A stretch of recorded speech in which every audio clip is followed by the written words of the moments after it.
all of the color that we see with our eyes really consists of three colors, red, green, and blue. In their various combinations, they make all the other colors that we see. The camera that I use to photograph art breaks each color down into its red, green, and blue channels. These white patches need to have a very, very, very specific brightness value in the green channel. And so when I photograph this, I may photograph it a half a dozen times with varying lighting to achieve the particular value in the green channel that I'm looking for. Once I have that, then I take another final picture of this and I use that same exposure, color, everything to photograph all the pieces of art in that photo session. With a particular piece of software and the picture of the color checker, I put them into the computer and the software will read all 140 patches and determine what they are, what the picture is, versus the absolute values or what they should be.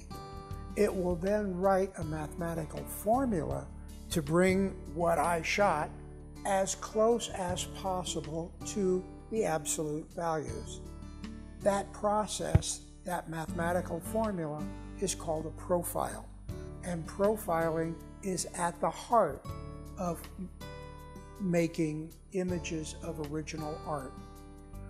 When doing this, my lighting is profiled, my camera is profiled, the computer monitor is profiled, and the printing paper, not the printer, the printing paper that I'm using is also profiled. This is a piece of, best word is magic. This is a digital scan back for this camera, and it goes in just like an old-time film holder would go in. What makes this so wonderful is that, first of all, it has resolution that is greater than film. Second, it has a tone response, how it records colors, that is also greater than film.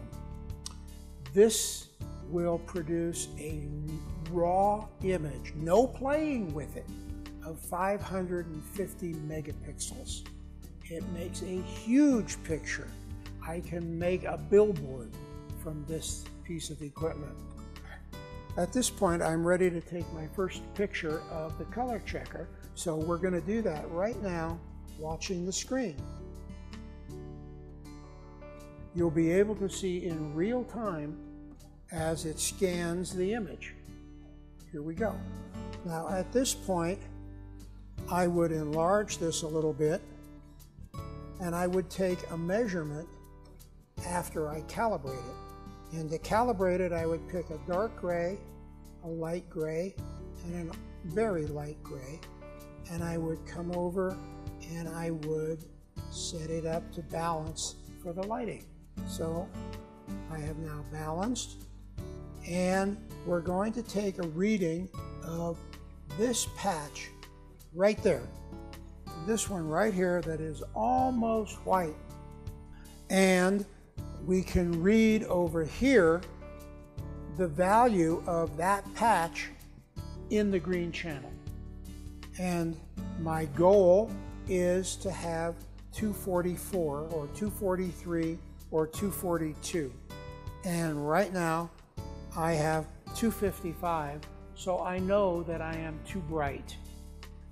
So I can make changes to the exposure that will bring that value down. After several exposures, this is the final picture of the color checker with the values exactly where I need them to be to make appropriate profiles. Now that I've shot the color checker and I brought it to the master computer and I have made a profile, it's time to see what that profile does to the picture. What you're looking at right now is a color checker, but no profile. And when I put the profile into it, it magically changes.